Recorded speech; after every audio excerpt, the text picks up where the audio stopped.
The ones. That's too far. You better take that out because is that one of your sponsors? I was going to say the ones who smell bad. Okay.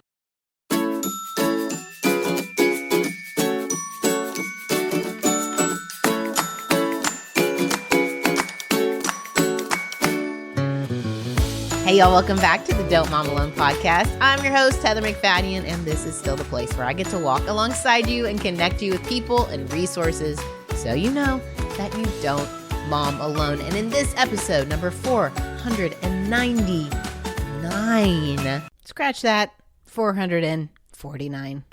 We're getting sidetracked with my friend Cynthia Yanof. She's the host of the Mesmerized podcast. And the first Friday of every month, right here on Don't Mom Alone, we get sidetracked with some topic. Well, this month we're getting sidetracked with Cynthia's new book, Life is Messy, God is Good. We can all agree that there's always something in life that's popping up and shaking us up, and circumstances can be hard. But thankfully, the sentence doesn't end there for those of us who believe in a holy God who is good and loving. And so we're going to talk about that. We're going to laugh along the way, as always. And it is the month of love, being February. So we'll get into some of our Valentine's memories here. Don't forget, too, you could join Cynthia and I next month on the podcast if you pre-order Cynthia's book and fill out the form. We're going to be picking a winner soon here. So y'all, if you listen to this the Friday it comes out this weekend, please enter. Cynthia's book comes out February 6th. So pre-order a copy, enter to win, and we hope you get to join us on the show. All right. You ready? You tracking? Let's get right to it. Here we go. My question is, you said that people are telling you they listen to the Sidetrack because it's a guilty pleasure? Yes, I've had a couple of people tell me it's a guilty pleasure, and I don't know if it's because the content's that bad. It feels like a complete... We're doing something wrong. Right. I think that, welcome to Sidetracked. This is your guilty pleasure. Does this sound good? It's a guilty pleasure. You can't do it, but my voice is better. Okay. Nice and sultry. It is sultry after you had... What'd you have anyway? I don't know. I never went and got tested. Well, thanks for coughing on me over there. What did you have? I had COVID last week, and... We're 4 years past, and it's still a naughty word. Talk about guilty. That's a guilty pleasure. I'm going to tell you something. I need to know right now. Yeah. I think there's an addiction issue I'm dealing with, and I need to know if there is an Afrin Anonymous. We've talked about your Afrin addiction. It's still happening? Well, no, I quit. Oh, no. No. It was not you. It was someone I was listening to, and they used it for 30 years. Oh. This was a comedian. It was the guy I went and heard in Fort Worth. Nate, what's his name? Bergatsky. His dad, literally, he'd been using it for 30 years. Okay, well, I appreciate that you confused me with Nate. That's all cool. But But yes, you can be addicted. Okay, well, I know. I don't need you to, you don't tell an addict that you can get addicted when they're already an addict. So I had the COVIDs, and I mean, snotting to high heaven, and nobody cares, right? Thank you. And what's unfortunate about that is, so Mike was sleeping upstairs as one would when you have COVID. He came through to take a shower, he said one morning, and he's like, you were snoring like knock down the walls. Snoring. You're because like, I'm just trying to breathe. I was so congested. So I started the Afrins. Yeah. And I'm going to tell you something. The next night I need Afrin, and then the next night. So I've been, I just got back in town. I've been in Nash for a few days, and I didn't. The Nashville. And I did not take my Afrin, and there's some withdrawals. And then let me see one other thing. What's a withdrawal of Afrin? What happens to you? You snot up at night, and then you can't breathe, and you're like, that doesn't feel like I mean, I wasn't shaking and in a corner. I was wondering, like, for your next hit. Okay, but with you being sick, I think you're going to appreciate this too. Yeah. I don't want us to have false gods, and I don't want us to have idols, but if I were to have an idol, it would be Mucinex. What? Oh, I love Mucinex. I'm a NyQuil, Dayquil girl. You like the alcohol content. Is that right? I think so. There is? No. Yeah, there is. There really is. All of the crunchy ladies are totally getting the DMs ready. Oh, they're sending it to you, and they're like, don't there's worry. red dye 14 in it. Don't worry. I did the elderberry and sambucal, and I did ginger and I love beet juice. Is that going to help me? That's gross. Beets. You love beets? Huh. You know, the beets. I know what a beet is. I bet that. I bet that pickled beets. Does it shoot through you? No, it's so good. Okay, well, listen, everyone. All this healthy, that's great, but also I'd like to sleep, and you would like to sleep, and breathing is important. Do you have a CPAP? Not yet. Aspirins Anonymous is where I'll be if anyone needs me. It does work, AA. I don't have. We're not making fun of AA. We're not making No, everyone. out. Save your emails. Send them to Heather McFadden. I believe in AA and Al-Anon, but this is real. You can get addicted. You got to be careful. Okay, thanks. Use it well, sparingly. Again. Is that helpful? Yeah, that's helpful. You? Okay, well, listen, I want everyone, welcome to the podcast where now we're at the age where we talk about our ailments. We have those good friends that have a really successful podcast that they talk about football. This is, our friends. Mm-hmm. This is going to be the one where we come to medication. Hear us talk about, because, I think I talked about my plantar fasciitis on here one time. Totally. And I diagnosed and someone. Lactose and gluten and. Oh, I wish. I don't have any of that, but I'm going to start that. Okay, but I do have a surprise for you. Oh, I love it. Because this is a big month. You guys. I mean, not only have people told us they listen to us because it's a guilty pleasure, they've also been entering to be on the show. Yes, we had that competition. You still, when you listen to this, it's still open for just a couple days. We're going to pick a winner. And so what you're literally doing is buying a book, and then you tell us you bought a book and put the number, and then you can be on Sidetracked with us. And we're picking a winner, and it's out of, what are we up to now? 40 people? Yes. 1 in 40 chance that you can do this. Totally. We got a few people that are like, I didn't buy a book. I'm just submitting it. And people, buy the book. It's amazing. Thanks. Okay. And the book is called Life is Messy. God is Good.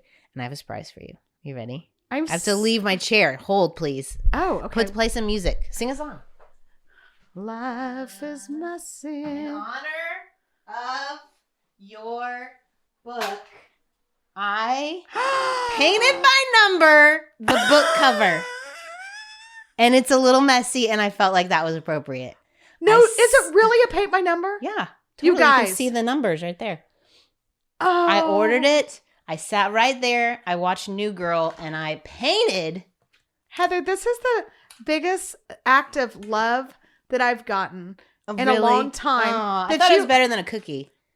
It's fabulous. And especially it feels like, remember when I made fun of you for something, and then you said for like needlepoint or crocheting. Yeah, I was going to crochet a bow. And then I made fun of you for paint my numbers, and now I got like the benefit of it. That's so nice. Thank you. Bob would be proud. Ross, when everyone. they sent it, it's a little bit down. They could have cropped it a little different, but the good is getting cut off. It's fine.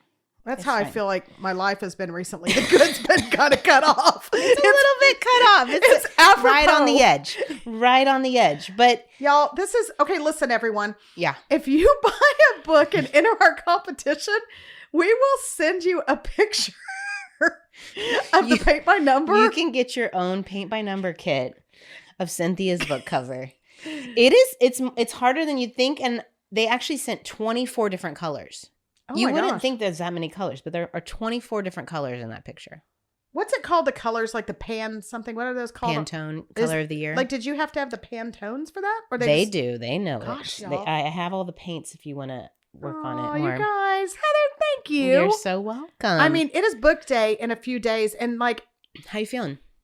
You know what? I'm so thankful. Like, I know this is not what you're searching for, but I'm so thankful for you because I literally don't know a dang thing about the book business. Like, you know what? Like, I have a law degree, people. I don't know much. Like, I know the law. Who uses that anymore? Well, and it changes all the time. Yeah. What could be true even when I released my first one is changing. I have to call you.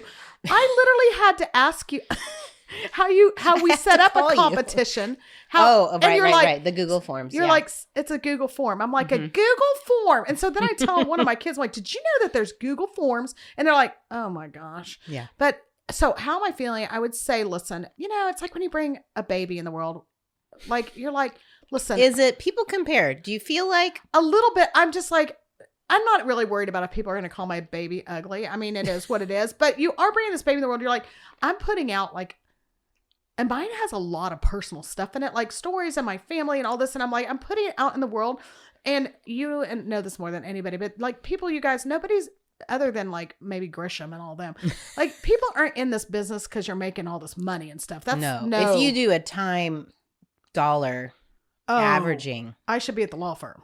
But well, yeah. This is just one of those where like, the Lord calls you to do this and you just want to steward this message so well and you want it to get to the right people. And I think I'm at that point where I'm just like, listen, I just want the Lord to do, I just want to have stories on the other side of how the Lord was so good and faithful to get the message out and that people know him better. Who cares about me, right? Or whatever. Like, I just want people to know him better.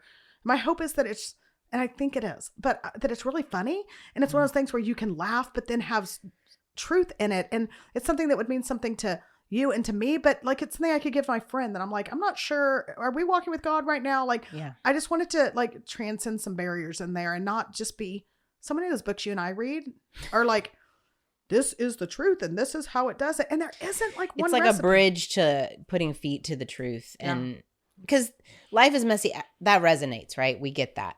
Yeah. This is our circumstances.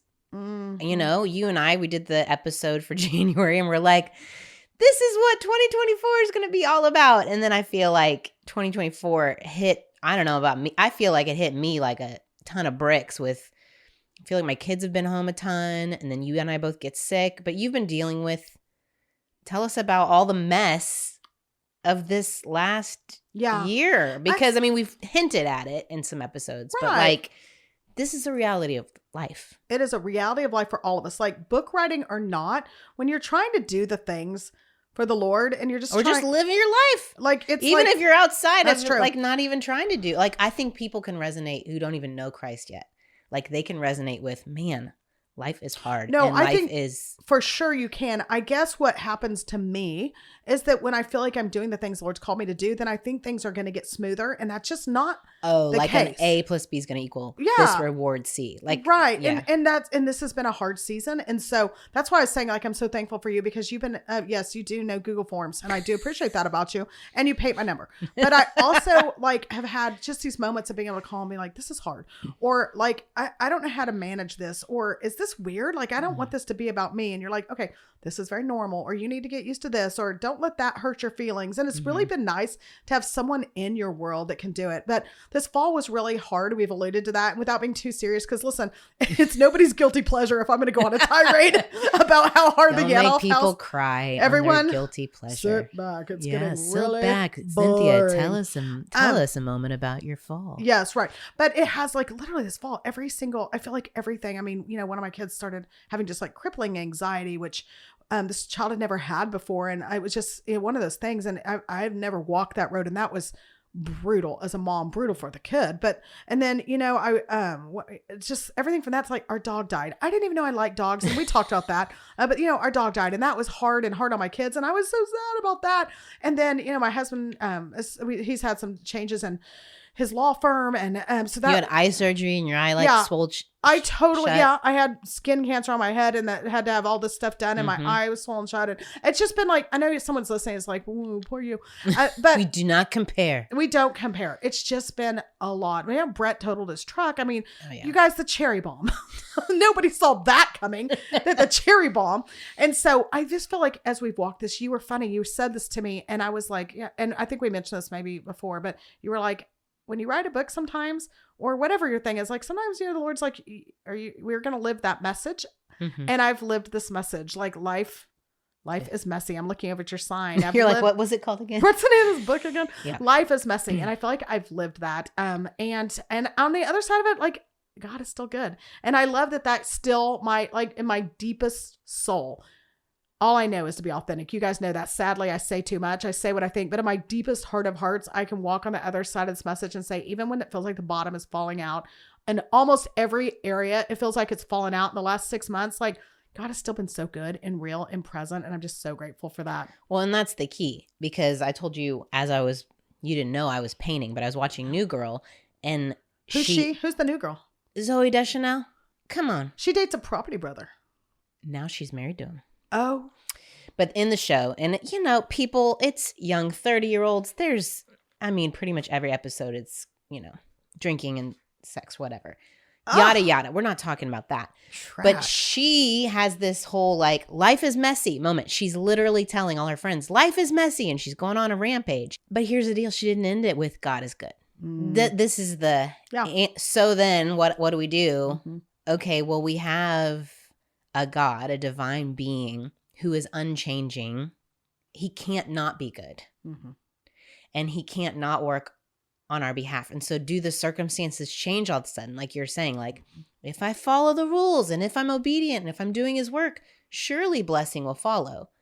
Well, blessing doesn't necessarily mean change in circumstances. Right. It means support, grace, love as you walk through the messy life. Yeah.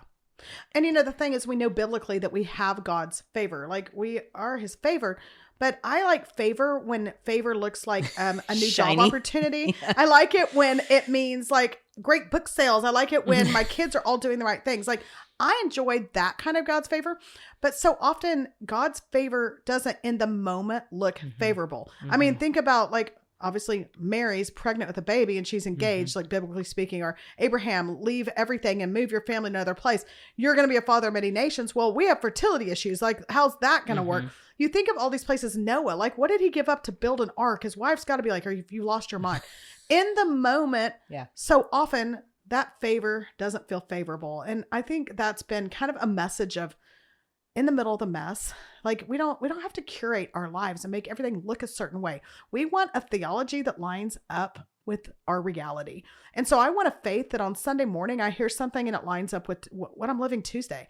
And I think the thread in there is that life is messy. We don't have to clean it up for it to be a God moment. But in the midst of that, that's what I hope the takeaway. In the midst of that, we see these pieces of God and we get new glimpses of him and we know him better on the other side of it.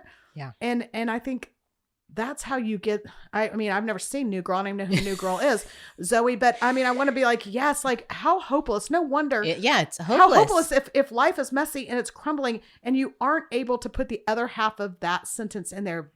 God is good, right? Yeah.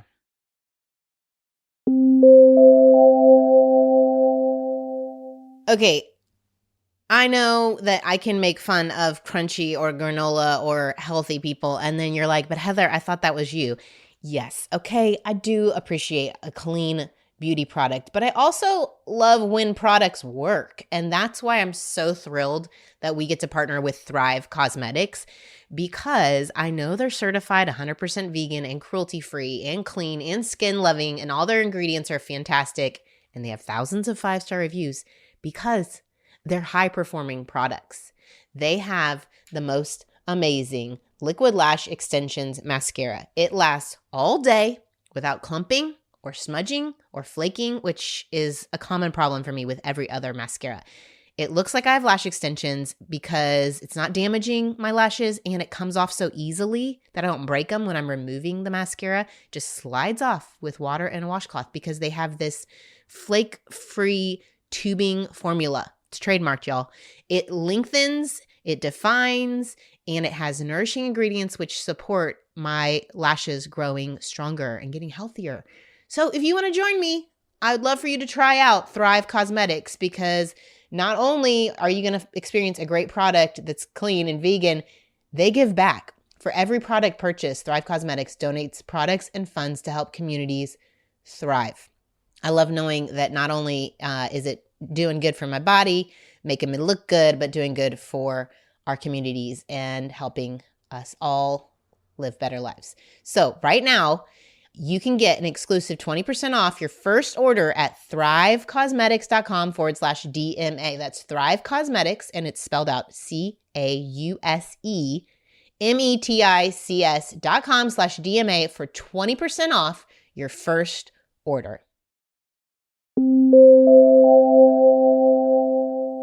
Yeah, you just keep striving and trying, and maybe this will work. And okay, so someone gets the book, and it's, y'all, chapters filled with funny stories of real messy things, and then the truth of God's character.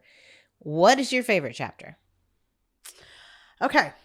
I mean, it's funny because no one's asked me that yet. And I feel like I've done a lot of interviews. So I love that. I've got an underdog chapter. I mean, a couple of them that I really like. I mean, I love, there's one on friendship. There's one on teaching my 16-year-old to drive that I think is hilarious, that I laughed hard at writing and all that. But I wrote one about my dad. And my dad is super funny. I think I get my sense of humor from him. If you think I'm funny, if you don't think I'm funny, then false alarm on that. But my dad's super funny. And so this is, I'm just going to tell you one of the stories from him. Yeah. My dad, I have twin brothers. They're older. They're twins. I'm not. So they're 4 years older. How do you say that? I have twin brothers. I have brothers that are twins. Yeah, there you go. Okay. So when they were. Because you'd be triplets if you were. Yeah, that's good math. In there. Uh-huh. Okay. So when they were little, they were just like, it's like the groovy old days where, they barely car seated them. I don't think they did car seat people. Right. Bruce was in a station wagon and like a playpen in the back. Same. Yeah. And so my dad was just losing his mind because my brothers were and are wild and loud and big personalities. Yeah. And so my dad was like, I'm done. And so my dad used to like own car dealerships and or run and then owned eventually car dealerships. And so whenever a car would come through that kind of caught his eye, like he would buy it. And so he bought a new car, a family car for my mom, but he didn't run it by her. But he's like, this is going to solve all the problems of our family dilemma. And so he bought it and he called her. He's like, I bought you a surprise, kind of like my paint my number. And so my mom's like, oh, okay. And so he pulls up and like does the honk honk. And she comes out with like a baby on each hip. And she looks out there at this car and she's like, he bought, are you ready for this? No. He bought a funeral hearse. Do you know what I'm talking about? It's a long funeral hearse because it had the retractable window. And he's like, you put them back there. You can put the pack and play. You can put the sleeping bags and you roll up the window. Done. And I mean, true story. And my she mom kept it? No, she didn't even, not even a drive around the block. She's like, that goes back immediately. And I love that totally sounds like something my dad would have done. Like, that's so amazing. That's crazy. amazing. Isn't it amazing? Yeah. I know. So that's like an I Love Lucy episode. Yes. That's amazing. Yes. Like we could make this when we do our production company, we'll make a sitcom out of that. Yeah.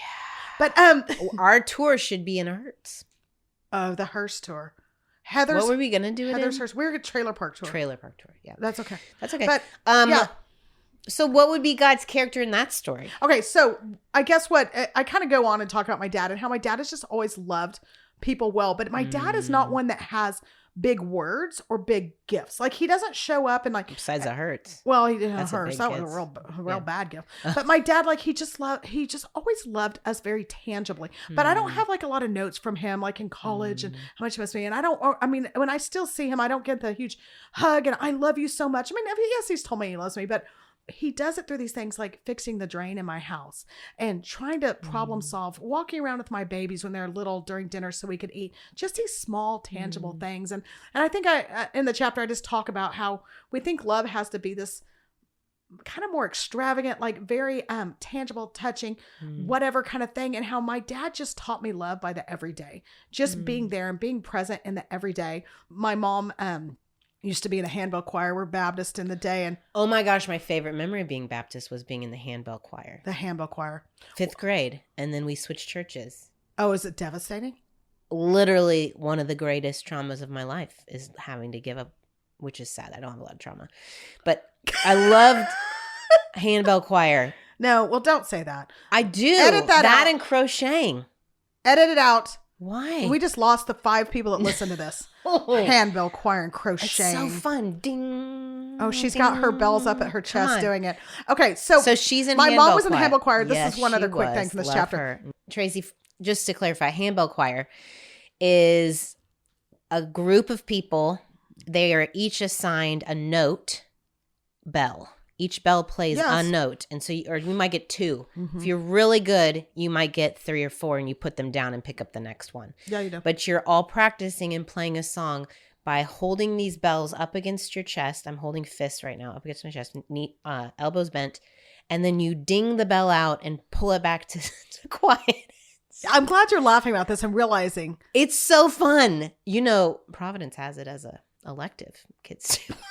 I'm so mad none of my boys have ever done it. That'll get I have you one more boy that can maybe do get it. you a wedgie in the cafeteria. But Tracy, yeah, you should definitely go check out a good handbell choir My concert. mom and dad were at this small church in a small town. When I was tiny, and in small town in New Mexico, and they lived there, and the church was just dead as can be. And so their little like community group, nobody called it that. What they call it? Their Sunday school group, Sunday school, whatever. class, Their Sunday school class would get together and pray that the Lord would just like set this church on fire, like just give them a new passion. The church caught on fire. No. The church burned down. Talk about a quite literal answer to a figurative prayer. I mean, I don't think the Lord did that, but the church catches on fire. They're there. They get the fire out. My mom's like, the handbells. So my dad goes in there, and it started off like all my years ago, like it was like just a little bit of water on the floor from, it was winter and whatever's had gone off, the sprinklers and all that. Now it's like he swam through the basement to get them. So it's gotten better. Story has grown. It's grown. But anyway, so he went and got the handbells. He brings them out because they were from England and whatever. He brings them out and he missed one. And my mom was like, oh no. And I mean, a handbell choir, you have not if you're missing a bell. Oh, what if it's C? Middle C. So she sent that man back in there, and he went and got that other handbell, and he brought it out. And in their little town newspaper the next day, front headline, Dorothy Wilkinson saves the handbells. He didn't even get credit. He's still mad about it. But I always say, like, as I'm talking in that chapter about like my dad's love, like, that's kind of Jesus' love. Like, he goes after the one, right? Like, I know that's kind of a stretch of an illustration, but he really does. Like, he leaves the 99 for the one. And I feel like my dad has taught me that. That's, a story of him kind of funny going back after the one, but that's how Jesus works. Well, and I also heard like how often we go through the hard circumstance and God's love gets us through the hard circumstance and he doesn't get the credit. Right. You know what I mean? Like, we move on. We're like, you're going to do this book and you're going to get all these accolades. And I know you will point back to God, but it's like an intentional choice to remember when you're in the good part, when you're on the other side. Yeah. You have to be like, oh yeah, and God helped get me through this. Right. It wasn't me.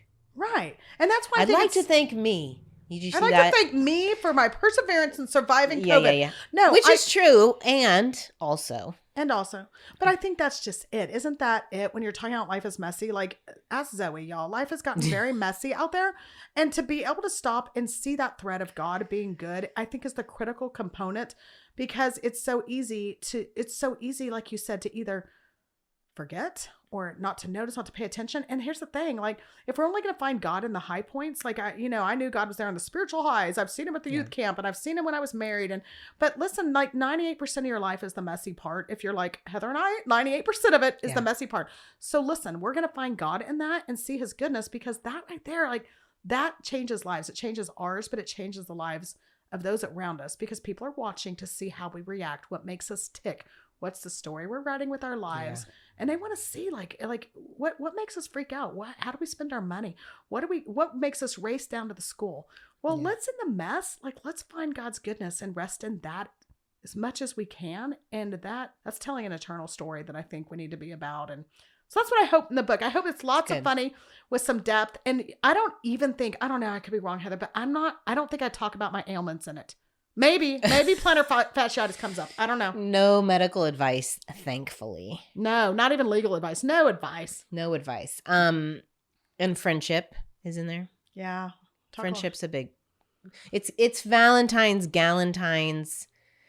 I'm hearing lots of people talking about the loneliness epidemic and yada, yada, yada. I felt like Christmas or December was full of seeing people, and it was great. Lots of fun parties, not to brag, but I was invited to a lot of really fun parties. No, that's totally bragging. Okay.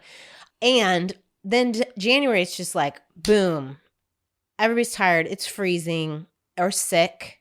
Mm-hmm. And more people I talk to are like, this January has really kicked me in the pants. And it's hard to get together and see people. And yet, what I have found is, even though we're not in a party season, I've had a friend in the hospital really, really sick with cancer that came back. And I saw friends gather around, and it's like we're talking about, like, yes, it's great in the good times when we have these relationships, God and others, but then also in the Januaries of life. Yeah.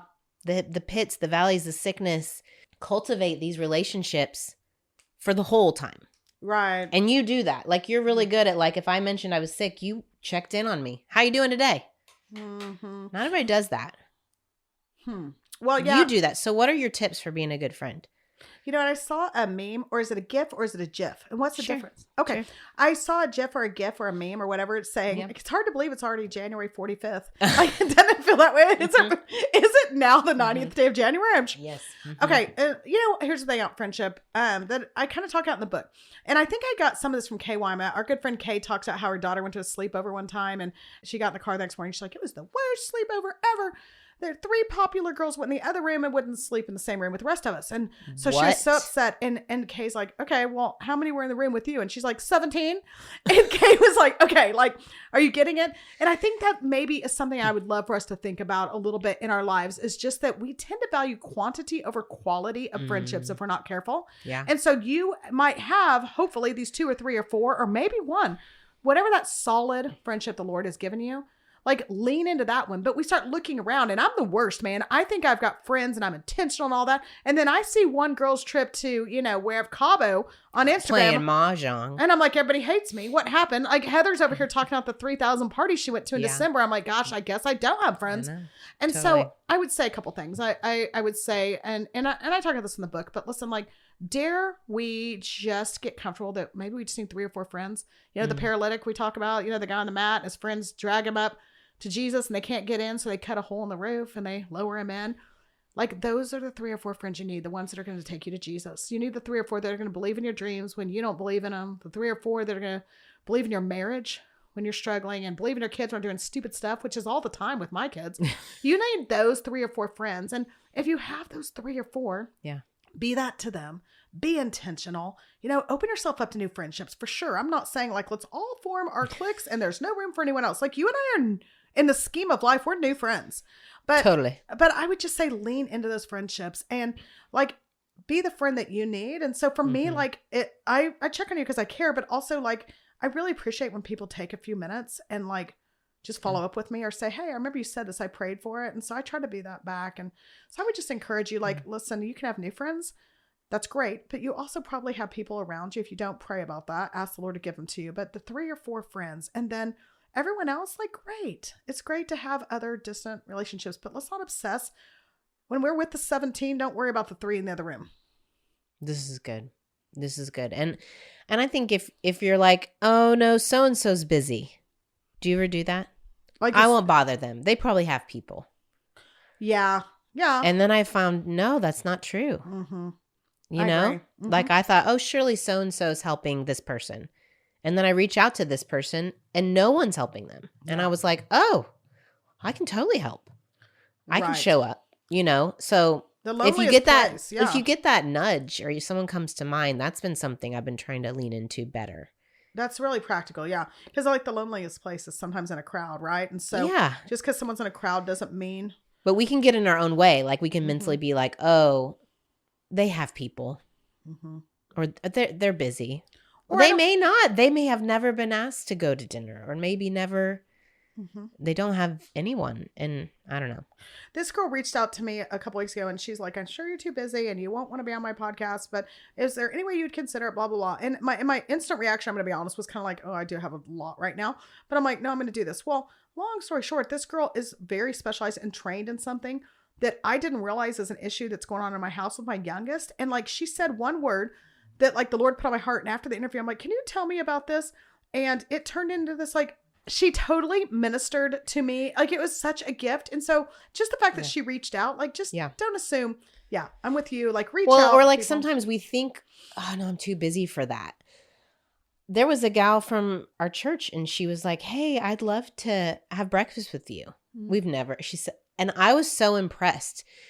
I said, what led you to ask me? And it wasn't because I have a podcast and it wasn't, she said, well, Sidetracked. It wasn't because of Sidetracked. She just said, we see each other at church. We're acquaintances. But she said, I don't think you would list me as one of your friends. And I would like to be better friends. Oh. And we had the best conversation. And then she ended up, anyway, helping me with something. It's like unexpected. Yeah. I think if we'd open ourselves up to following the Holy Spirit's nudges, not deciding already that someone's too busy or deciding we're too busy. Yeah. I mean, not that we want to stretch ourselves to exhaustion. No, but and be like some people that's so weird are, and judgmental. are so exhausted. This is an exhausting season for you, though. I know. And you keep saying my daughter was listening to our podcast the other day, and she's like, You're so good at working. Less than 30 times you said, you're just really good at working. And You're Kate, really good at it. And Kate goes, Heather doesn't think you can do anything but work. And I go, that might be a problem. But one other thing. I think you can do other things, but you're very good at working. Thanks. Let's not say that every If your podcast. children call you blessed. They have risen up and called me blessed. Okay, one last thing I was going to say. Be a student of other people too. Like, I think you're good at this. And like you showed, and this is like your Galentine's challenge, everyone. I think Galentine's is so dumb too, the way I said that. I think it comes from Parks and Rec, right? I don't know. I haven't watched that show. I only watched The Chosen. Okay, but no. If you really haven't watched Parks and Rec? No. Never? No, new girl. I'm the new girl. Oh there. my gosh. It's going to be your post-book launch challenge. Okay. Starting with season 2, not season 1. Okay. Go ahead. Galentine's okay, last challenge. thing. My challenge to you is this. For Galentine's, let's be a student of someone else and do something simple but nice and thoughtful. For example, Heather McFadden, before, I mean, this while back, showed up at my house one day with a ginormous Diet Dr. Pepper or Diet Coke or whatever from Whataburger, because that's my love language, is a good old Diet Coke. Save your emails. Send them directly to Heather McFadden. Are you telling the crunchies? Is that what you call them? The crunchies. The crunchies. That's so insulting you call them that. Well, I mean, what should we call them? The organics? I don't know. The natural. The natural? The healthy? The people that are going to live longer? I don't know. Those who buy Loom. No, here's your Galentine's challenge is to be observant of somebody. Figure out somebody that whatever they like, just drop something by a friend's house or that you want to get to know better.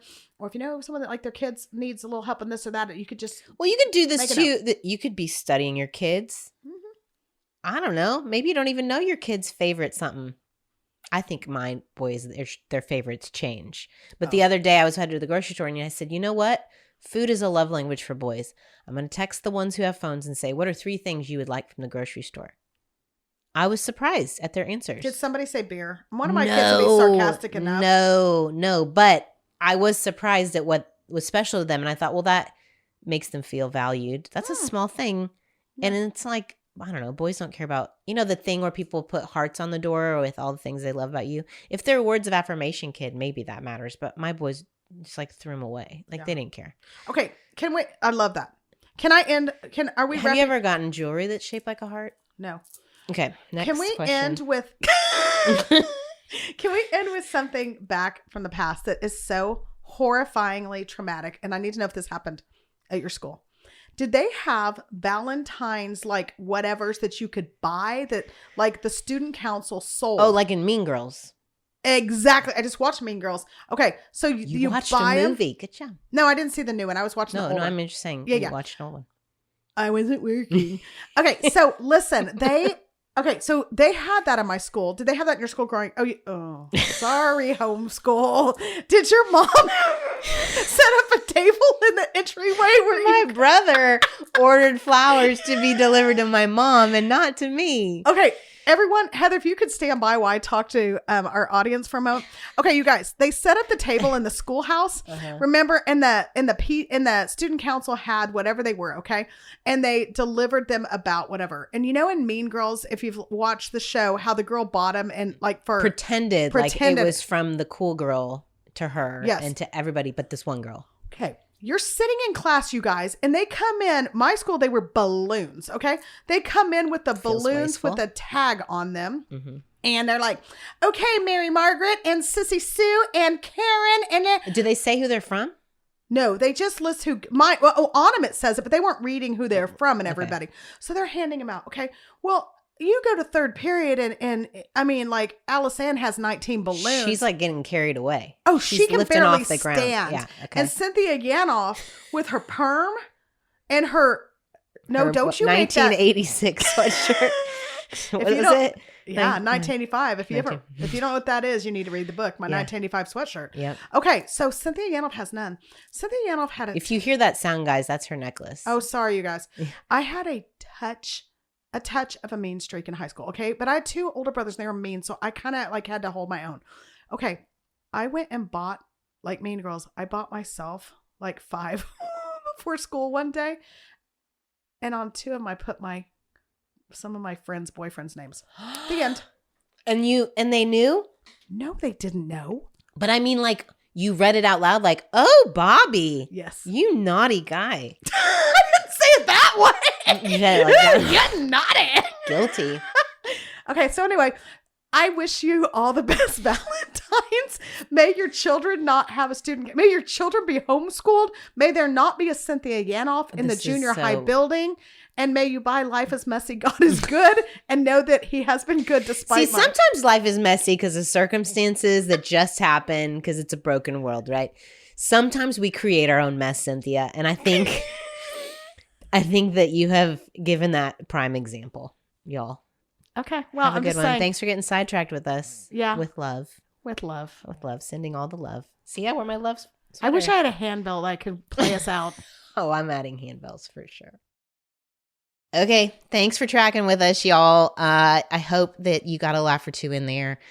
The guilty pleasure comment cracks us up. And we kind of get it. Like with the heaviness of all the things in the world, it's just good to laugh. And so we're thrilled to be a part of that in your little journey. Okay. And don't forget, please enter to win, to join us. We would love to have you on the show with us. And let's support Cynthia on her book launch day. If you can just reshare one of her posts, if you're not following on Instagram, let's fix that right now. Go find Cynthia Yanof on Instagram. And then when she shares about her book, put it in your little Insta story. It does make a difference. Put a little link to order the book. I'm just telling you, as an author who's released a couple books, it's no small thing when you show support and highlight someone. So let's do that. Let's all rally around Cynthia. And I'm going to just pray over this book and this message. Lord, we thank you that you can't change, that you are who you are and who you've always been since the beginning of time, with the messy lives of Abraham and Isaac and Jacob and all of the people in the Bible who have been humans in a broken world. And you have faithfully loved us, guided us, cared for us.